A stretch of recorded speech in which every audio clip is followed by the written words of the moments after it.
The Curse of Liurnia's Waters, The Horror of Castle Liurnia, The Tragedy of House Valcorin.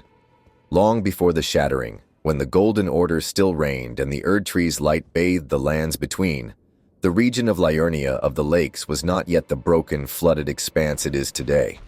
Once, it was home to a powerful noble lineage, the House of Valcorin, rulers of Castle Liurnia, an imposing citadel that loomed over the Great Lake like a vulture watching over a corpse. House Valcorin was not merely a house of warriors and scholars, as many in Liurnia were, but something far more sinister. Deep within their castle's catacombs, they delved into the profane. Blood rituals, alchemical horrors, and forbidden magic learned from the ancient denizens of the deep waters. It was whispered that the very lake spoke to them, revealing secrets no mortal was meant to know. The lord of the castle, Viscount Malagar Valcorin, was obsessed with the great ones beneath the lake, eldritch beings that slumbered in the abyssal depths, forgotten by time. His thirst for knowledge drove him to acts of unspeakable cruelty. Peasants were abducted in the dead of night, their bodies found days later floating in the waters, skin bleached, eyes hollow, their souls seemingly torn away. The bloodletting of the moonlit tide. On the eve of a great lunar eclipse, Malagar Valcorin enacted his most horrifying ritual, the moonlit tide, a sacrificial offering to the things lurking beneath the lake.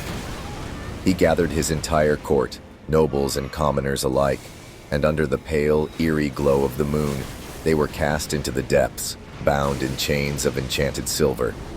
It is said that the water turned black with their suffering, and the air was filled with screams that did not fade, but instead echoed forever within the mist.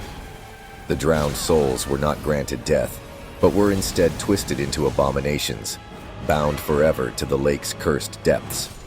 These wraiths became the drowned choir, spirits that wander the misted shores, whispering the final prayers they screamed before the waters consumed them.